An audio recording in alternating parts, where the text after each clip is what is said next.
isabato nziza.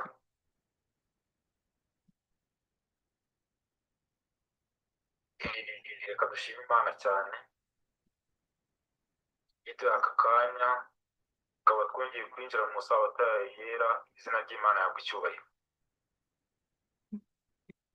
Ntabwo ari kubw'imbaraga zacu, nta n'ikindi kintu twakoze kugira ngo tugere aha ngaha.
byose Imana iguha, ibyo yakoze biragutangaza.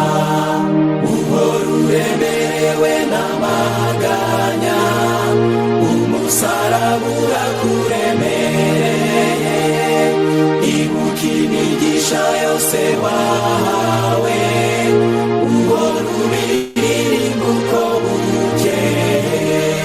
Wibukisha umugisha wahawe, wibukisha imigisha y'Imana. Imigisha yose Imana iguha, ibyo yakoze biragutangaza. Nubona abandi bafite ubutunzi, wibuka ubwo Yesu yasezeranye. Wibuka imigisha yose utagura, ingororano yawe iri mu ijuru. Wibukisha umugisha wahawe, wibukisha imigisha y'Imana. Imigisha yose Imana iguha, ibyo yakoze biragutangaza. Nubwo waba utewe n'impagarara, ntizizaguhagarika umutima. Wibuke ko ufite abamarayika, bazakurinda baguhumurize. Wibukisha umugisha wahawe, wibukisha imigisha y'Imana. Imigisha yose Imana iguha, ibyo yakoze biragutangaza.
Mwaramutse neza,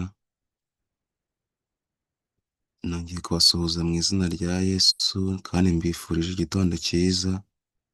Mwebwe mwese Imana yabashije kuboneka muri kino gitondo, muri ino gahunda nziza y'amasengesho dutangiye, yateguwe na The Last Call ndetse na Remnant, ari butangire uno munsi ku itariki 3 z'ukwa gatanu, akazarangira ku isabato tariki 9 ku munsi nyirizina. Nejejwe no kubakira mwese, yaba abo turi kumwe aha ngaha kuri Zoom ndetse n'abakurikiye kuri YouTube ya The Last Call Messages. Nejejwe no kubaha ikaze, Uwiteka aduhana umugisha. Yego, ngiye ugiye kuyobora gahunda, nitwa Eric Usengimana, nkaba ngiye kubana n'umwigisha wacu turi bukorane uno munsi, Bwanakweli William nawe turamwakiriye kandi Uwiteka aze kuza kumukoresha.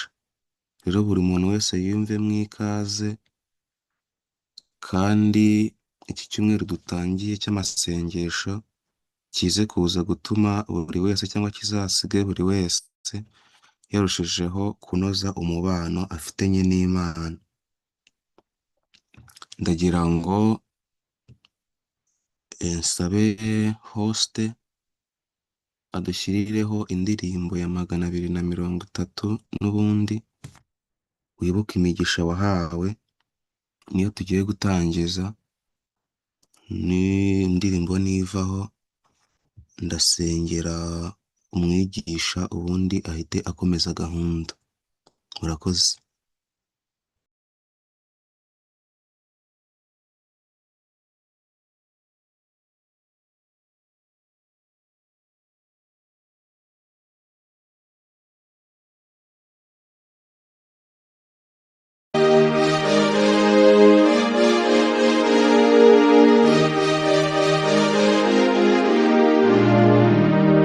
nubwo waterwa n'amakuba menshi maze akagutera kwiheba cyane, ibuka imigisha yose wahawe, ibyo yakoze biragutangaza. Wibukisha umugisha wahawe, wibukisha imigisha y'Imana, imigisha yose Imana iguha, ibyo yakoze biragutangaza. Uhora uremerewe n'amaganya, umusaraba urakuremereye, ibuka imigisha yose wahawe, uhora ubiririmba uko bukeye. Wibukisha umugisha wahawe, wibukisha imigisha y'Imana, imigisha yose Imana iguha, ibyo yakoze biragutangaza. Nubona abandi bafite ubutunzi, wibuka ubwo Yesu yasezeranye, wibuka imigisha yose utagura, ingororano yawe iri mu ijuru. Wibukisha umugisha wahawe, wibukisha imigisha y'Imana, imigisha yose Imana iguha, ibyo yakoze biragutangaza. Nubwo wabutewe n'impagarara, ntizizaguhagarika umutima, wibuke ko ufite abamarayika bazakurinda baguhumurize. Wibukisha umugisha wahawe, wibukisha imigisha y'Imana, imigisha yose Imana iguha, ibyo yakoze biragutangaza.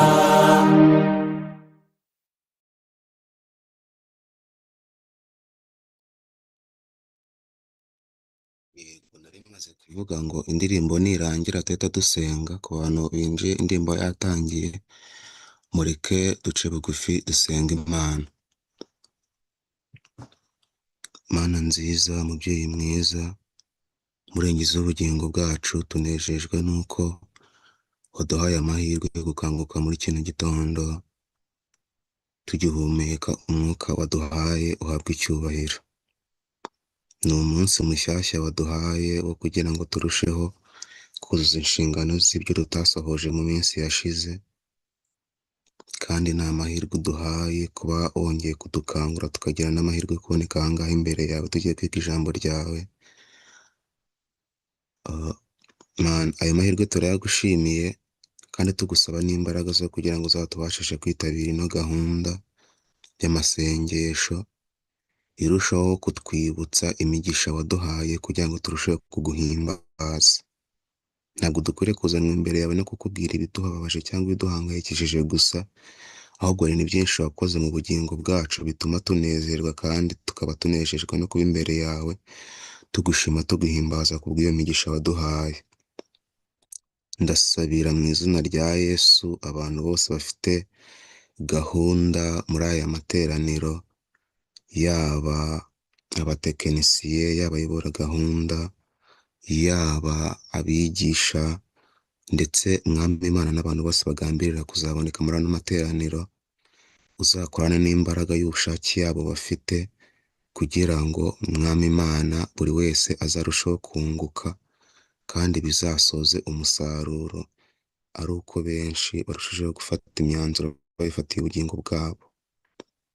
Ndakwinginze kugira ngo uduhe umugisha turi imbere yawe, kandi Mwuka Wera wawe arusheho kwigaragaza cyane, atere buri wese kurushaho kwibaza mu mutima we umubano afitanye nawe, kandi kugira ngo aharanire kurushaho kuwuvugurura, kuko uri bugufi kugaruka. Reka gahunda zose zikomeze kugenda nk'uko ushaka n'uko ushima, nibyo ngusabye n'ingenzi mu izina rya Yesu, amen. Niba umwigisha arimo kutwumva, yatangira gahunda, turamwakiriye. Imana umukoresha.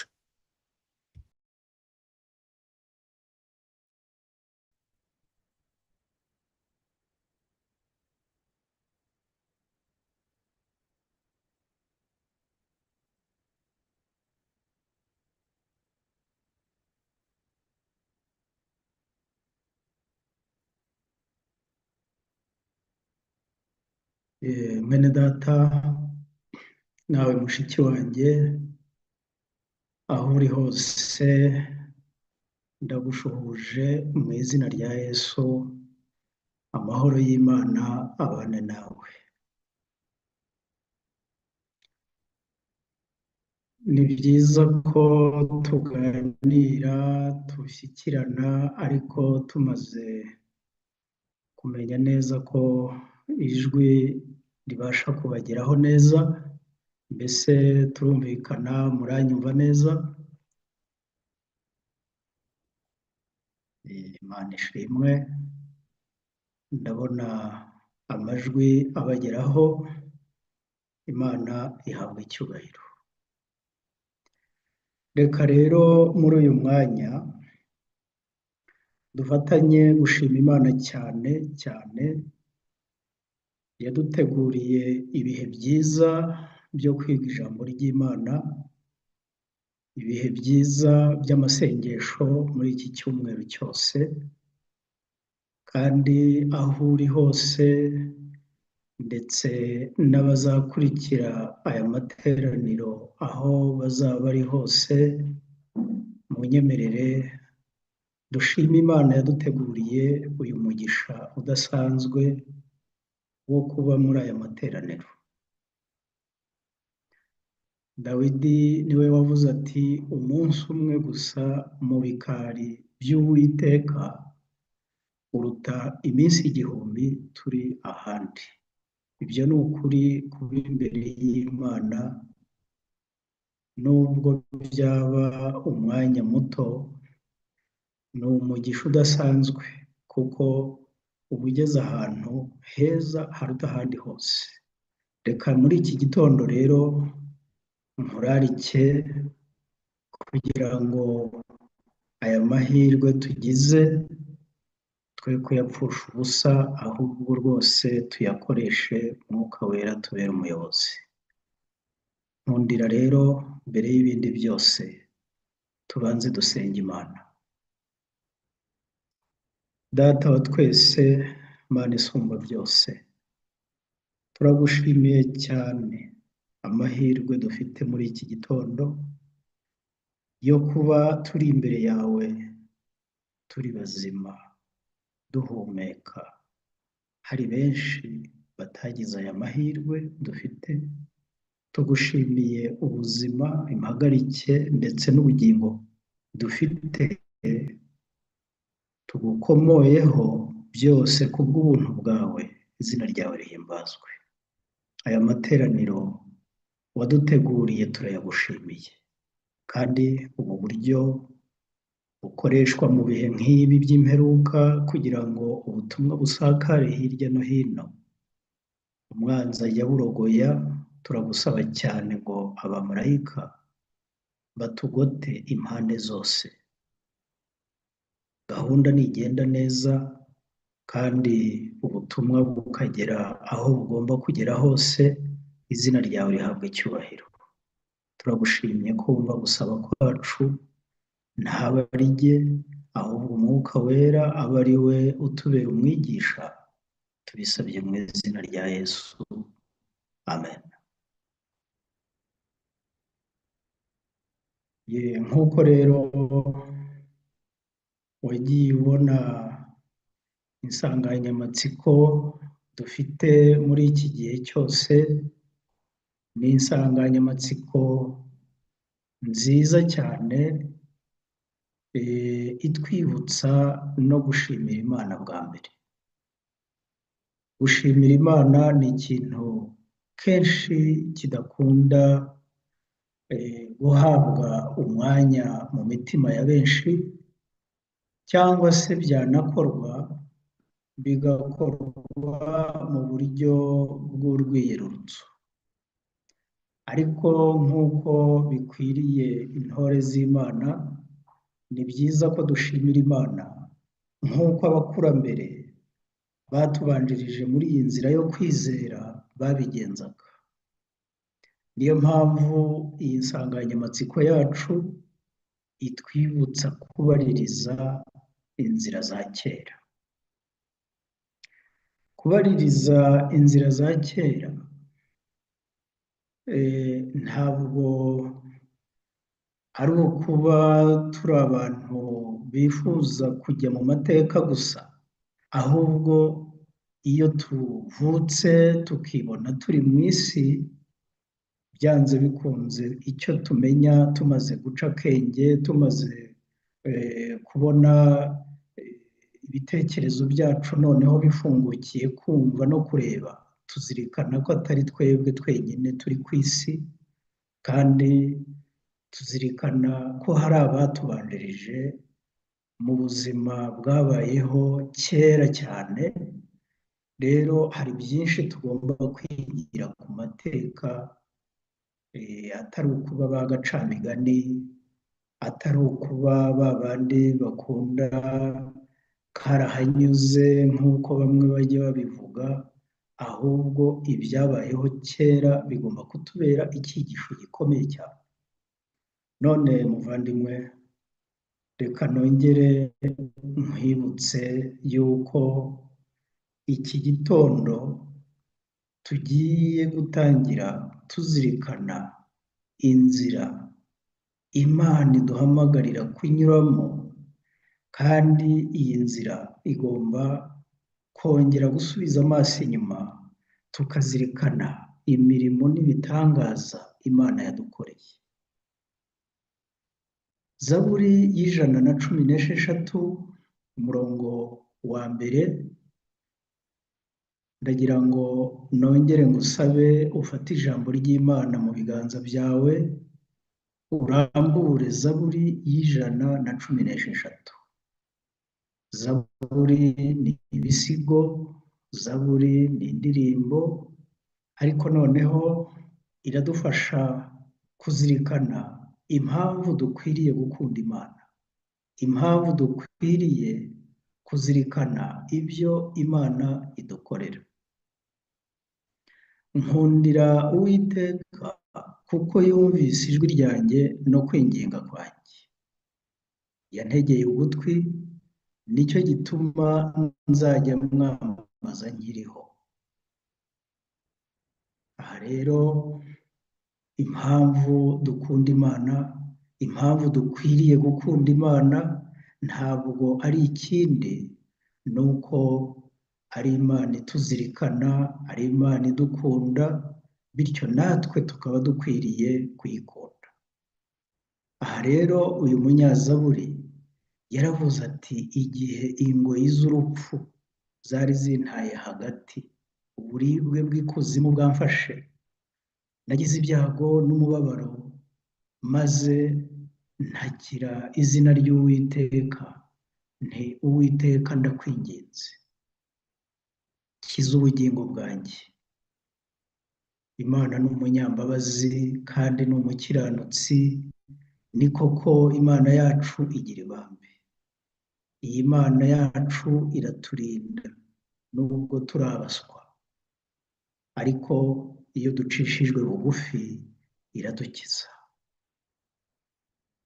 Umutima wanjye subira mu buruhukiro bwawe, kuko Uwiteka yakugiriye neza. Wakijije ubugingo bwanjye urupfu, amaso yanjye uyakiza amarira, n'ibirenge byanjye ubikiza kugwa. Umunyazaburi arazirikana ibitangaza n'imirimo Uwiteka yakoze mu bugingo bwe, ariko natwe iyo dukuruye amateka y'urugendo rwacu rw'ubuzima bwa hano mu isi, turushaho kubona ibyiza Uwiteka dukorera. Ibi ni byo byamuteye kuvuga ati nzagendera mu maso y'Uwiteka mu isi y'ababaho. Ni byiza ko natwe dufata iki cyemezo cyo kwiyegurira Imana rwose, tuzirikana imigisha Imana yaduhaye. Iki ni cyo cyatumye iyi ndirimbo ya 230 mu ndirimbo zo gusingiza Imana zo mu itorero ry'Abadivantisiti umunsi wa karindwi, iyi ndirimbo ya 230 itwibutsa kuzirikana imigisha Imana yaduhaye.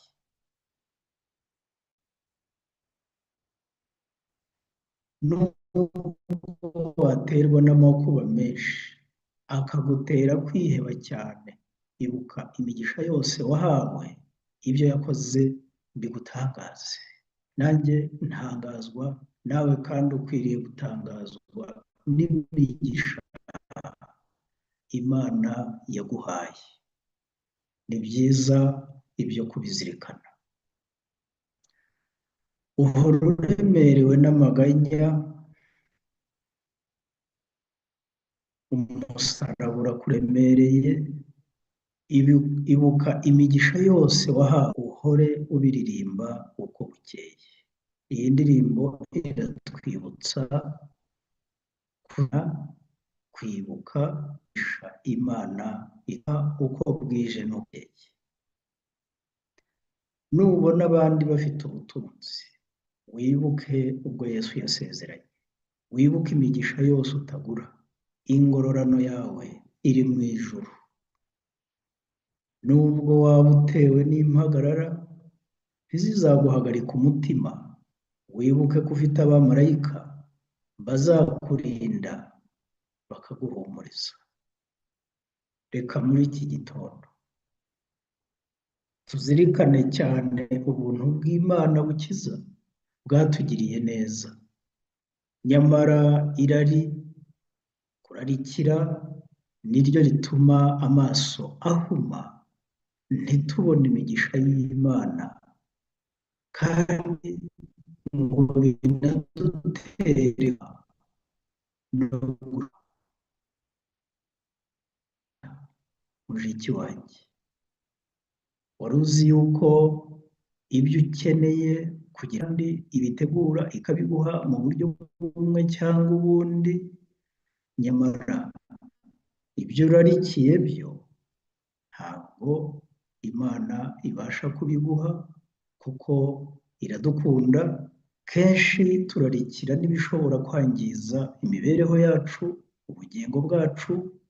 Rero irari cyangwa se kurarikira, kugira ibyifuzo birenze urugero, bigeza n'aho turarikira n'ibitari ibyacu, amaherezo bikaba byadutera gukora ibyaha kugira ngo tubone ibyo turarikiye. Ibyo byose bitwimikamo umwuka wo kutanyurwa, umwuka wo kudashima, tugahinduka indashima. Nyamara dufite ibintu byinshi byadutera gushimira Imana. Muri iki gitondo iyi ngingo yo gushima n'ubundi tuzakomeza tuyigarukeho, kandi ni byiza ko twinjira mu kigwa cyacu cyo kuzirikana nanone no kubaririza inzira za kera. Aya magambo aboneka muri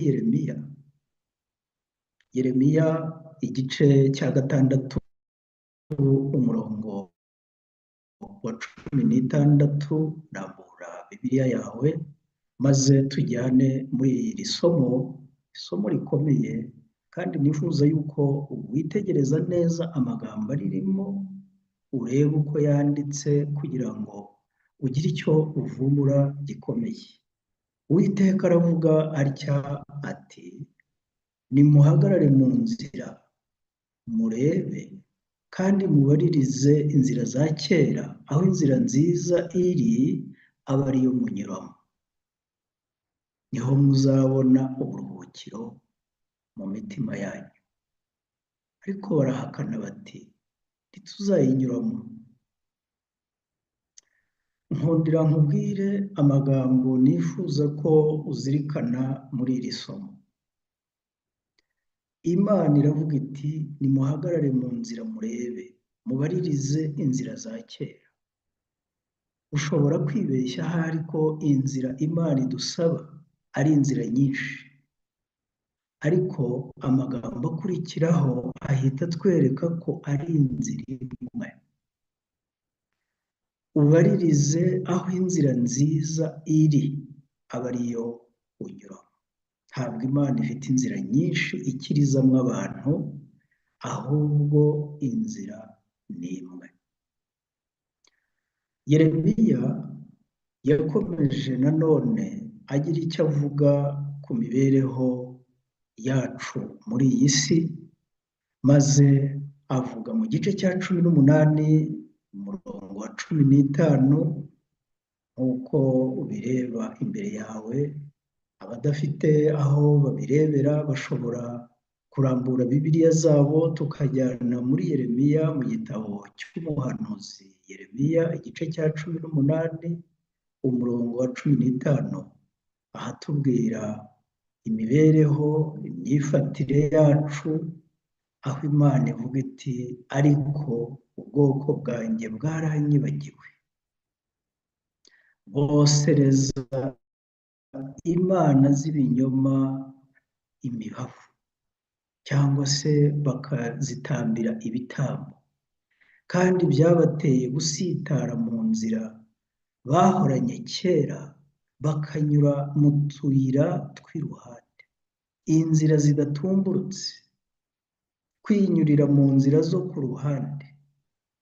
Ibi birashaka kuvuga ngo abantu barimo kubwirwa ngo babaririze inzira ya kera bayobyemo baretse, ntabwo ari abapagani batigeze bamenya ukuri, batigeze bamenya Imana, ahubwo Imana iravugana n'ubwoko bwayo buzi kandi busobanukiwe ukuri icyo ari cyo.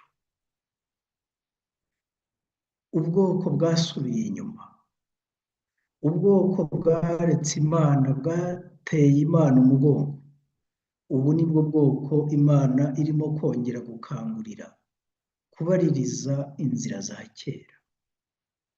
Muvandimwe, ushobora kwibwira ahari uti ariko umuntu aramutse akoresheje inyurabwenge, agakoresha ubwenge Imana yamuhaye, koko yayoba? Nyamara igitabo cy'imigani igice cya 14, niba waragiye kenshi usoma amagambo aboneka mu gitabo cy'imigani igice cya 14 umurongo wa 12, hari amagambo avuga ati hariho inzira itunganiye umuntu, ariko iherezo ryayo ni inzira z'urupfu. Byatangiye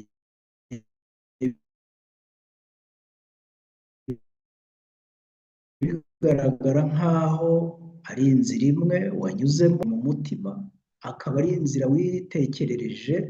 Nkundira nkubwire yuko amaherezo y'iyo nzira ni urupfu.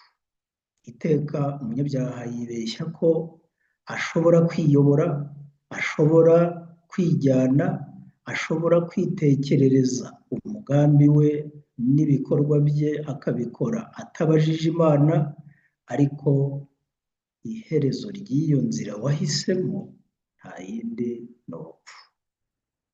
None muvandimwe, igihe twiga ijambo ry'Imana, hari abantu baba baragiye basoma byinshi, bakiga byinshi, bashobora kumbaza bati ariko se ko abantu biga ijambo ry'Imana, bakiga Bibiliya, bakiga umwuka w'ubuhanuzi, bagiye babona amagambo amwe dusoma mu nyandiko z'umwuka w'ubuhanuzi nk'iyi iri mu gitabo cy'intambara ikomeye, igice cya 38 kivuga iby'umuburo uheruka. Mu gitabo gisanzwe hari n'ibindi bishobora kuba byaragiye bisohoka tudahuje amapaje, ariko mu gitabo gito gisanzwe tumaranye igihe ku ipaje ya 427, ku iparagarafe ya 3 tubwirwa amagambo atubwira ko mu bihe binyuranye byaranze amateka y'itorero, igihe cyose cyagiye kirangwa n'ukuri kwacyo kwihariye. Ushobora kumbaza uti kuki Imana idusaba kongera gusubira inyuma tukajya kubaririza inzira za kera, kandi hari ibigezweho tugomba kwiga? Iki gihamya kiravuga ngo buri kuri gushya kwagiye kugira abantu bakwanga n'abakurwanya, ndetse n'ababaga bagize umugisha wo kuvirwa n'umucyo w'ukuri bagezemo, bakageragezwa, bagategwa imitego. None wowe uti tubaririze inzira za kera, ntabwo ari byo bivuga, ahubwo ni ijambo ry'Imana. Nubwo Imana iduha ukuri n'umucyo bikwiranye n'igihe turimo, ariko iyi nzira ivugwa, witonde ubitandukanye n'iki gihamya icyo kirimo kutubwira. Ukuri kwagiye kuza kujyanye n'igihe abantu bagezemo. Ntugufate nk'ikintu, ntugufate nk'ahantu, ntugufate nk'ukuntu, ahubwo uku kuri ni umuntu, kandi uyu nta wundi ni Yesu, umwami w'ijuru n'isi, umukiza w'abari mu isi. Niwe wivugiye ati ni jye nzira n'ukuri n'ubugingo.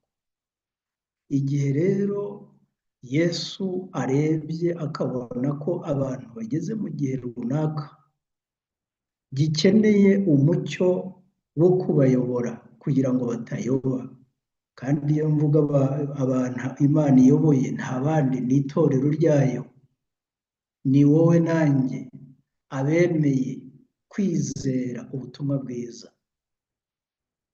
Buri gihe cyose Imana iduha ukuri, ikaduha umucyo ukwiranye n'igihe tugezemo. Nyamara inzira y'agakiza ikomeza kuba imwe, ntabwo ihinduka. Rero ubu butumwa bwatoranijwe Imana iduha burongera nanone kudukangura, kandi ahangaha ngeze ndifuza ko tuhatinda, tukahatega amatwi witonze cyane. Mu gitabo cy'umwuka w'ubuhanuzi cyitwa ubutumwa bwatoranijwe, volume ya 2 cyangwa se umuzingo wa 2, igice kibanza, igice cya mbere ku ipaje ya 18 na 19, aho ni mu gitabo cy'Ingeri y'umwaka wa 2016. Ku bagifite mushobora kureba ayo magambo ku iparagarafe isoza iyo paje ya 18. Haratubwira ngo mu murimo w'ivugabutumwa birumvikana haje gahunda nshya y'ibintu. Hari icyifuzo cyo gushaka ibintu bishya mu matorero, bityo ukwiyoroshya no kwicisha bugufi bisa n'ibitazwi rwose. Abigisha bakiri bato, abashumba, abayobozi bakiri bato bashaka gukora ibintu bishya, bakazana ibitekerezo bishya ndetse na za gahunda nshya zo gukora umurimo. Bamwe batangiza amateraniro y'ivugabutumwa birumvikana bifashishije ubwo buryo bwo guhamagarira abantu benshi kwinjira mu itorero. Ariko se ibyo bintu byitwa gahunda nshya turimo tuvuga ni ibiki? Ushobora kuba utamaze igihe mu itorero ry'Imana, ndetse biranashoboka yuko waba ukurikiye iki cyigisho uri umushyitsi kuri Bibiliya, uri umushyitsi ku bijyanye n'umwuka w'ubuhanuzi, utazi byinshi muri byo. Ariko reka nkubwire, ibintu biriho muri iki gihe cy'imperuka byitwa kuramya, byitwa gusenga, byitwa amateraniro y'ivugabutumwa mu buryo bumwe cyangwa ubundi, haba mu itorero ry'Imana bwite, haba ndetse no mu yandi madini n'amatorero, hagiye haduka ibintu bishya, ibyo twita inzaduka bitabagaho kera, kandi ibyo bintu bikaba ari ibintu byo kwitonderwa, ibintu byo gukangura amarangamutima, ibintu byo kwireherezaho amaso n'imitima by'abantu kugira ngo babashe kugukurikira ari benshi, ibintu byo gushitura intekerezo ukazikangurira kumva ibintu binezeza, nk'uko ijambo ry'Imana ritubwira ko mu minsi y'imperuka abantu bazaba badashaka kumva ukuri, ahubwo bashaka inyigisho zihuje n'irari ryabo. Ibyo rero abo bigisha bakabikora mu rwego rwo kwireherezaho imitima y'abantu. Bafite rimwe na rimwe ubutyoza bwinshi mu mivugire yabo, bafite ibintu bateguye bazi neza, kuko hariho ababa baranabyize uburyo bwo kwireherezaho intekerezo z'abantu. Noneho rero ikibazo ni uko mu materaniro usanga abantu batwawe kubera indirimbo, kubera imiziki, incurango, noneho bakumva izo njyana zakanguye amarangamutima yabo, akaba ari byo bagereranya n'imbaraga, ndetse bagereranya no kuba umwuka wera yamaze kubasaba, aba arimo abuzuye, ibyo akaba ari byo bita imbaraga ya mwuka wera. Bamwe batangiza ubwo buryo bwo kwigisha bahamagara abantu benshi kugira ngo binjire mu itorero. Ariko ikibazo, iyo uko gutwarwa kurangiye, ese hari uguhinduka mu mitima wabona? Mbese kwihana kuraboneka? Ese kwatura ibyaha urabibona, kwa kubabazwa n'icyaha umuntu akimenyaho ubunyacyaha bwe kandi akababazwa n'imibereho yo kuba yarateye Imana umugongo, akababazwa n'imibereho ibabaje igayitse yabayemo. Ese muri ayo materaniro akangura amarangamutima ibyo bibaho bikagaragara? Ese umunyabyaha yemezwa kwizera Kristo? Nyamara ibyo byose bigakorwa mu gukangura amarangamutima, nyamara hatitawe ku mibereho yacu ya kera y'icyaha no kwigomeka. Muvandimwe, iki gihamya kiratubwira yuko uwo muntu umeze atyo uba utarigeze agira umutima umenetse, utarigeze ashengurwa mu mutima n'ubunyacyaha bwe. Abo bose turabazana mu itorero bakabatizwa, mu bitabo bakandikwa by'itorero, nyamara iri jambo riratubwira ngo abo bose ntabwo baba barigeze bagwa ku rutare ari rwo Kristo Yesu.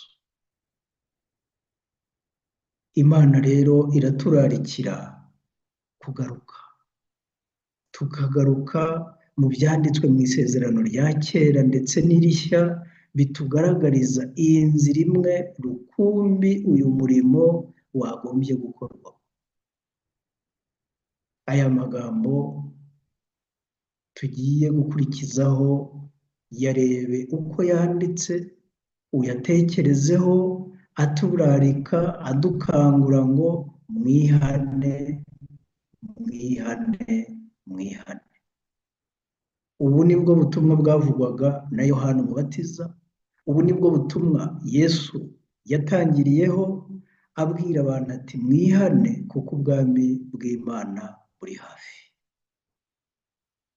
Kandi muri Luka igice cya 13 umurongo wa 5 hongera kutwibutsa iki kintu gikomeye, aho tubwirwa ngo nimutihana muzarimbuka mutyo mwese.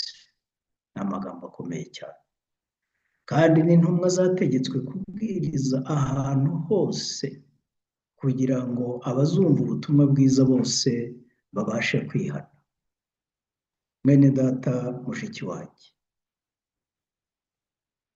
ubu butumwa Imana ibuduhaye muri iki gitondo kugira ngo bwongere gukangurira imitima yacu kubaririza iyi nzira yatugeza ku gakiza, kandi iyi nzira kuva kera niyo Imana yaharuriye umunyabyaha wese kugira ngo abashe gukira. Umwami Imana yifuza ko abagaragu be muri iki gihe babwiriza inyigisho y'ubutumwa bwiza, ariyo yitwa kubabazwa n'icyaha, kwihana ndetse no kwatura. Igihe cyose uzajya mu iteraniro ukarisohokamo nta kintu cyakoze ku mutima wawe kikwibutsa ubunyacyaha bwawe, nta kintu cyakabakabye umutima wawe kikurarikira kwihana, nta kintu cyakwibukije ko ukwiriye rwose kumaramaza kwatura ibyaha byawe kugira ngo ubireke ubivemo, ubwo uzamenye ko umeze nk'umurwayi wagiye kwa muganga akirirwa ku murongo kwa muganga ashaka muganga, ariko ukaza kumwiriraho atamubonye, akaza gutaha atavuwe, akaza gutaha asubiranyeyo indwara ye nta n'umuti abashije kubona. Uyu mwanditsi muri iki gitabo cy'ubutumwa bwatoranijwe kuri iyi paji ya 19 umuzingo wa 2 arakomeza atubwira ati dukeneye ibibwirizwa bya kera, imigenzereze ya kera, ndetse n'ababyeyi b'abagabo n'abagore ba kera bo muri Isiraheli. Ese ibi birashaka kuvuga ko kugira ngo dukizwe Imana izabanza kuzura abapfuye ba kera? Oya, ahubwo icyo Imana itubwira ni uko umwimerere w'ubutumwa bwiza bwanditswe mu gitabo cy'Imana Bibiliya dukwiriye kongera kuwuzirikana, tukibuka inzira Imana yaduharuriye itugeza ku gakiza, akaba ariyo tugenderaho. Impamvu y'aya materaniro ntabwo ari ukugira ngo tube abanyamihango gusa, ahubwo ni ukugira ngo ubugingo bwacu bukire.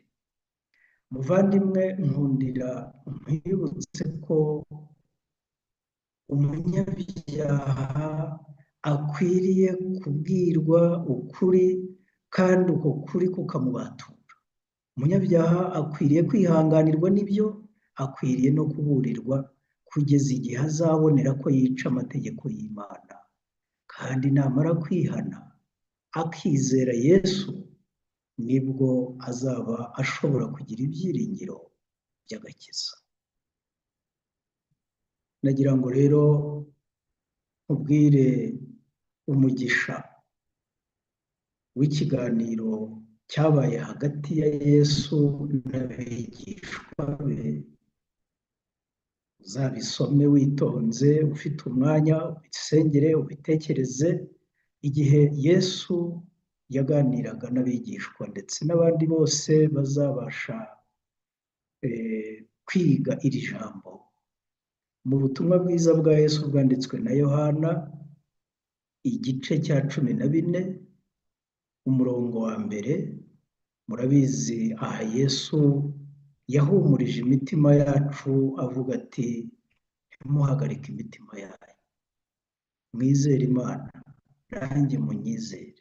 Ndagiye ariko nzagaruka kugira ngo mbajyane, kandi inzira murayizi.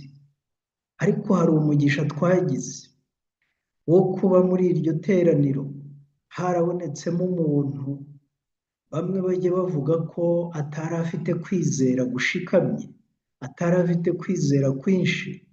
Uyu ni Toma cyangwa Tomasi, umwe mu ntumwa za Yesu. Yabajije Yesu ati, databuja, ntabwo tuzi aho ujya, ese iyo nzira twayibwirwa n'iki? Iki kibazo Toma yabajije, Mwuka Wera niwe wamuteye kukibaza.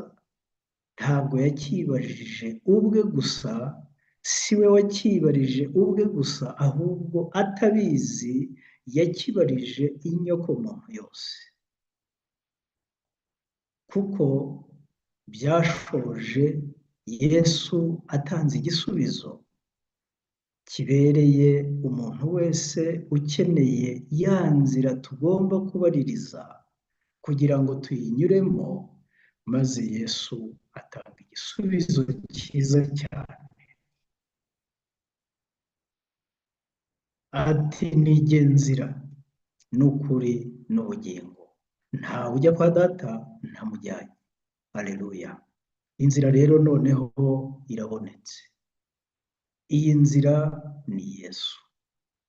Niba ushaka ubugingo, niba ushaka kugenda utayobagurika, niba ushaka kugenda uru rugendo rwo kwizera utarindagira, niba ushaka gukomerera muri iyi nzira, hanga Kristo amaso, niwe nzira.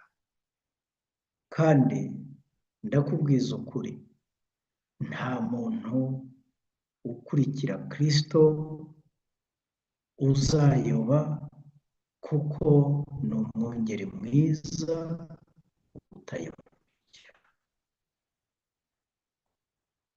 Azi intama ze, kandi intama ze nazo ziramuzi, zumva ijwi rye zikamukurikira.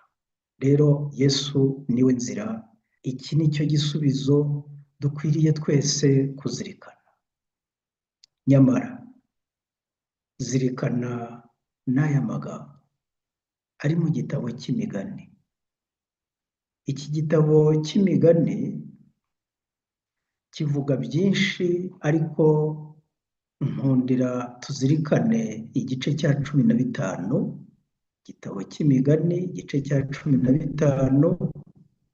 Ahangaha turabona ku murongo wa 24 amagambo nkunda cyane, nawe ndagira ngo nkurarike uyazirikane. Ku munyabyaha iyi nzira y'ubugingo irazamuka. Ku munyabyaha inzira y'ubugingo ntabwo imanuka, ahubwo irazamuka. Kubera iki? Kugira ngo uyu munyabyaha ave ikuzimu mu bapfuye. Biratangaje. Iyo umunyabyaha atari muri iyi nzira y'ubugingo izamuka, mu by'ukuri Imana imubona nk'umuntu upfuye, imubona nk'umuntu utariho, kubera ko ijambo ry'Imana ritubwira ko ibihembo by'ibyaha ni urupfu. Umuntu udafite amahirwe yo kumenya inzira, umuntu udafite amahirwe yo kumenya Yesu, Imana imubona nk'umuntu utariho. Icyakora unyumve neza, ntabwo ari uko atariho, ariho, ariko afite amaherezo mabi yo kurimbuka. Niyo mpamvu iyo Imana imurikiye ubwenge bwawe, noneho ukamenya iyi nzira, ukamenya ko ari inzira izamuka, Imana igukura muri urwo rwobo waguyemo kubera icyaha, maze ikagukura ikuzimu mu bapfuye. Imana ihabwa icyubahiro. Ndagira ngo muri uyu mwanya, muvandimwe, dukomeze kuzirikana ubuntu bw'Imana buturarikira kunyura mu nzira, kandi iyi nzira ntabwo ari inzira dukwiriye kubaririza ngo iri hehe, kuko ijambo ry'Imana niryo riturangira aho iyo nzira iherereye. Rero nkundira turambure igitabo cya Zaburi, Zaburi ya 77. Iyi Zaburi kuri bamwe ni ku murongo wa 14, ku bandi mu zindi ngeri ni umurongo wa 13, ariko noneho iraduha igisubizo cy'ahantu iyi nzira iherereye. Mana, inzira yawe irahera.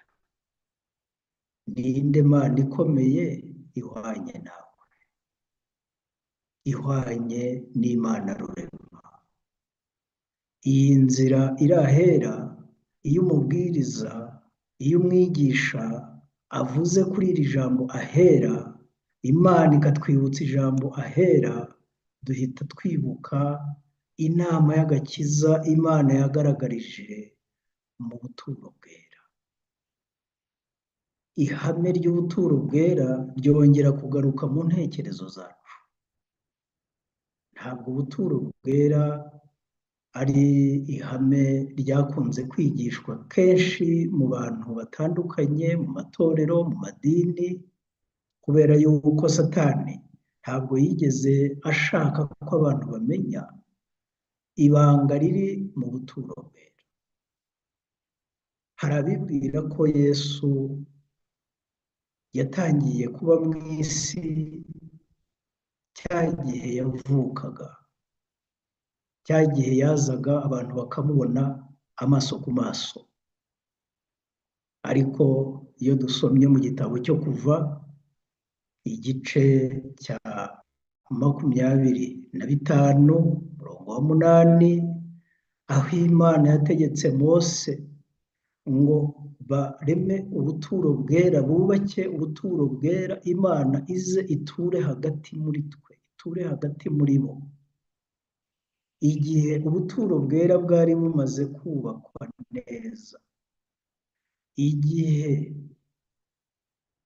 Imana yari imanukiye mu gicu ikeza ubwo buturo kandi ikabuturamo, ubwo noneho izina Emmanuel, Imana iri kumwe natwe, ryari ribonye umwanya mu mitima y'abantu, mu bwenge bw'abantu. Kuva icyo gihe Imana yifuje ko inzira y'agakiza iboneka mu maso y'abantu no mu bwenge bwabo. Imana iraturarika itwibutsa kubaririza inzira za kera. Ese izi nzira za kera jye nawe turarikirwa ntabwo ari nyinshi, ahubwo iyi nzira ni Yesu kandi inzira irahera. Niba rero wibuka uko ubuturo bwera bwari buteye, urasanga ko buri kintu cyose cyari kiburimo. Ibyo tuzakomeza kubyiga ejo. Uzabona yuko buri cyose cyari mu buturo bwera nta wundi cyerekanaga, ni Kristo, ni Yesu, kandi niwe nzira, niwe kuri, niwe bugingo. Rero ntabwo ari byiza ko ukomeza kwibaza utari ko ahari uyu mwigisha umenya ubwo afite imyaka ijya kuba myinshi, ahari ubwo afite umusatsi w'umweru, buriya arashaka kutujyana mu bihe bya kera, ntabwo azi ibigezweho. Ibuka ko Pawulo yandikira Abakorinto mu rwandiko rwa mbere, igice cya mbere umurongo wa 18, yibukije abantu ko ijambo ry'umusaraba kubarimbuka ari ijambo ubupfu. Birumvikana kumwumva ururimi rw'ikinyarwanda ni amagambo adafite akamaro, ni amagambo adakwiriye no gutegwa amatwi. Ubupfu ntabwo ari ikintu cyiza cyo gutegera amatwi, ariko kubarimbuka nibo bafata ijambo ry'umusaraba ko ari ubupfu. Ariko kuri twebwe abakizwa, niko Pawulo yanditse, yaravuze ati ni imbaraga z'Imana. Ukomeje ku murongo wa 21, Pawulo yarakomeje aravuga ati kuko ubwo ubwenge bw'Imana bwategetse ko ab'isi badaheshwa kumenya Imana n'ubwenge bw'abantu, bwa bundi bwihimbira izindi nzira, bwa bundi bureka inzira Imana yaduharuriye, ahubwo bukishakira utundi tuyira two ku ruhande. Imana yategetse ko abantu badaheshwa kuyimenya n'ubwenge bw'abantu, ahubwo Imana yishimira kudukirisha ubupfu bw'ibibwirizwa. Iri jambo rirakomeye. Ndashaka ko tugana ku musozo w'iki cyigisho cyacu utekereza kuri iri jambo. Ese kuko amagambo y'Imana ni ubupfu? Ni bande bayita ubupfu? Ni abatizera. Ni bande bareba ko kwiga iby'agakiza tubonera muri Kristo Yesu ari ubupfu? N'abo umwanzi, n'abo Imana y'ab'isi y'iki gihe yahumye amaso y'umwuka. Abo ngabo batizera icyo ijambo ry'Imana rivuga, iyo bumvise iby'agakiza, iyo bumvise inama y'agakiza, babyumva nk'ubupfu. Ariko nta yindi nzira.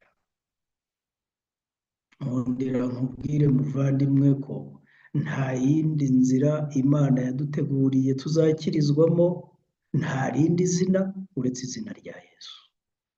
Ndagusaba cyane wowe twabanye muri iki cyigisho ngo wongere ubaririze inzira ya kera abari ibinyuramo. Niba wowe nanjye twabashije gukurikira icyo turimo twiga, ndagusaba cyane kugira ngo Mwuka Wera abane n'umutima wawe. ubaririze iyo nzira kandi abe ariyo nyuramo. Yesu akubere umuyobozi, Yesu akubere umwerekeza w'urugendo rwawe, kandi Imana idufashe iyi nzira, uku kuri n'ubugingo ari we Yesu, twemere kumwizera, twemere kumwegurira ubugingo bwacu. Mbisabye nizeye kandi nawe mbigusabira mu izina rya Yesu, amen. Ndagira ngo mbere y'uko dusoza gahunda yacu dusenge. Data wa twese, Mana isumba byose, muri uyu mwanya mwiza waduhaye wo kwiga ijambo ryawe, turazirikana urukundo, ubuntu, imbabazi uhora utugirira uko bwije n'uko bukeye. Ibyo wakoze biradutangaza. Uduhe guhora tuzirikana imigisha uduha, uduhe kugushima, uduhe kunyurwa n'ubuntu bwawe.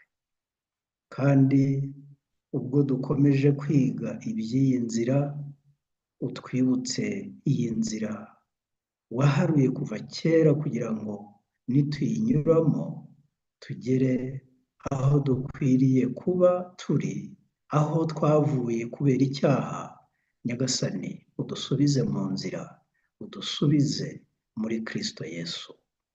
Reka na gahunda zizakomeza zindi ukomeze kuzitegura no kuziyobora, ndetse na buri wese uzazigiramo uruhare, Mwuka Wera mubere umuyobozi, kandi ubugingo bwacu bukomeze kuba mu biganza byawe. Mbisabye mu izina rya Yesu, amen. Amen.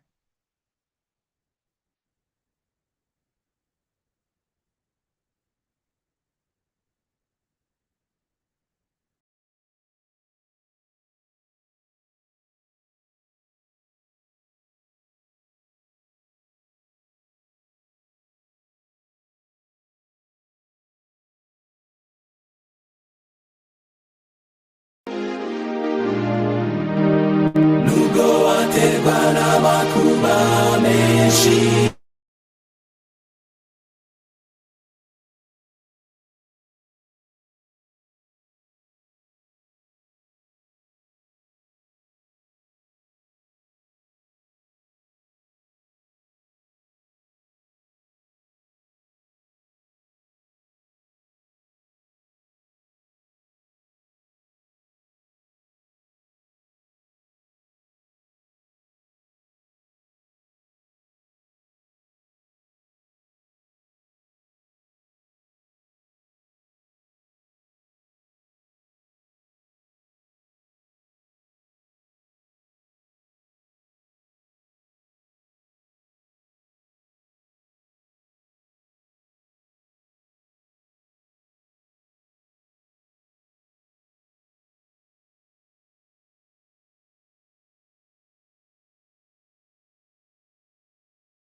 n'amakuba menshi, maze akagutera kwiheba cyane.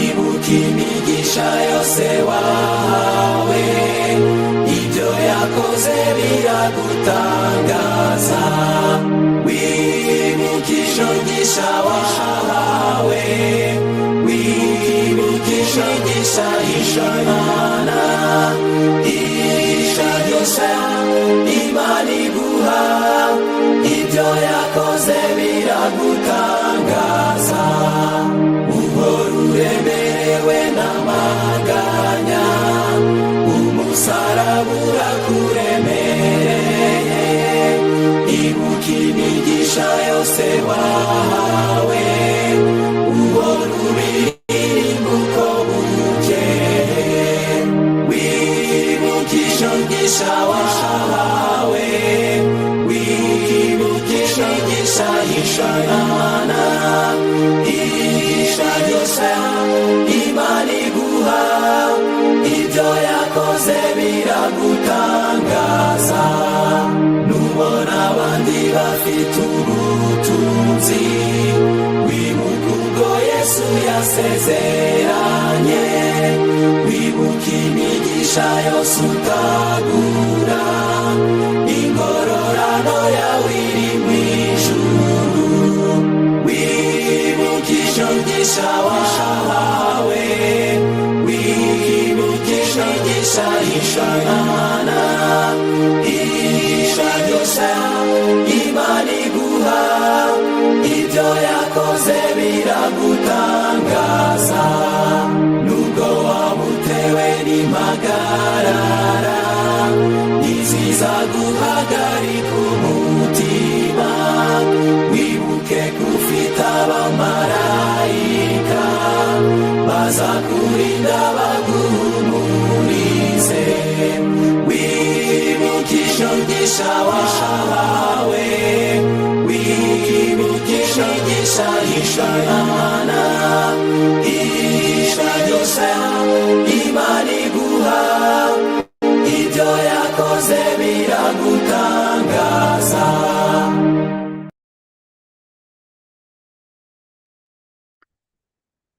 Reka nanone duce bugufi dushima Imana yacu mu isengesho. Data wa twese Mana igira neza, tugushimiye imigisha uduha harimo n'aya materaniro. Iteka ryose uhora wifuza guhugurira imitima yacu no kuyikangura kugira ngo tubaririze inzira yaduhesha agakiza. Turagusaba Mwami kugira ngo uduhe guca bugufi cyane no kumva ijwi ryawe, kugira ngo Yesu atubere inzira, atubere ukuri ndetse n'ubugingo, kandi aya materaniro azakomeze kungura ubugingo bwacu, tubisabye mu izina rya Yesu, amen.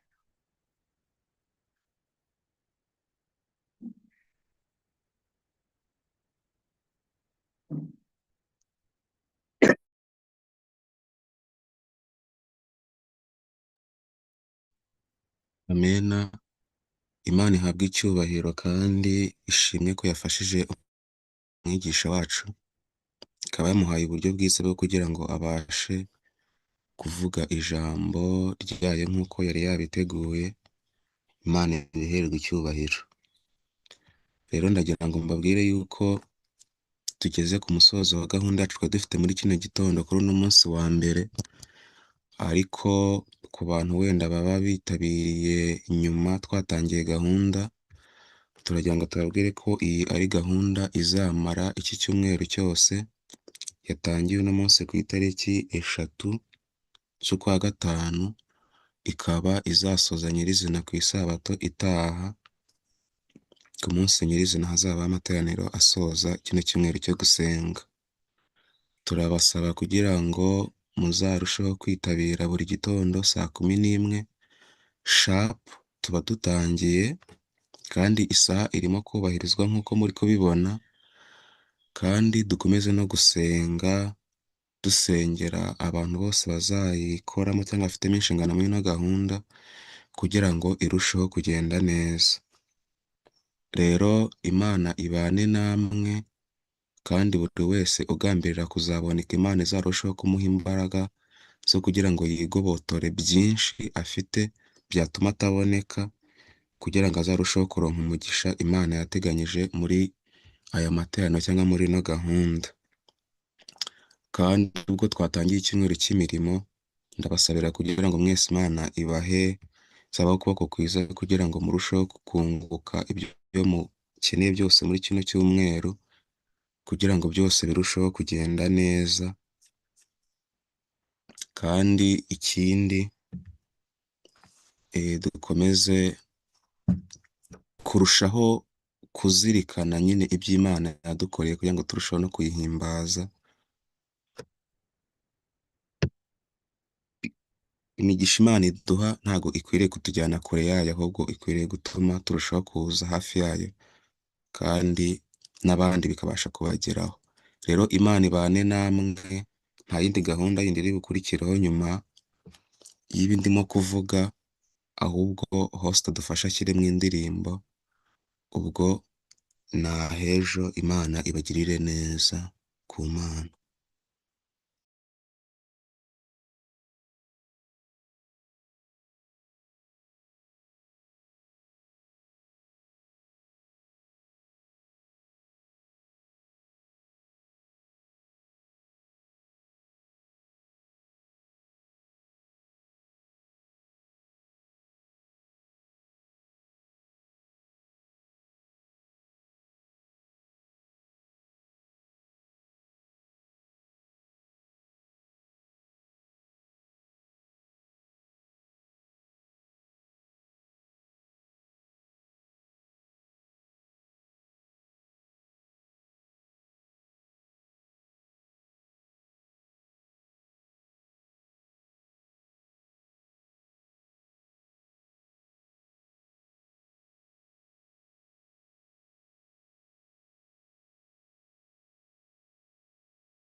Shall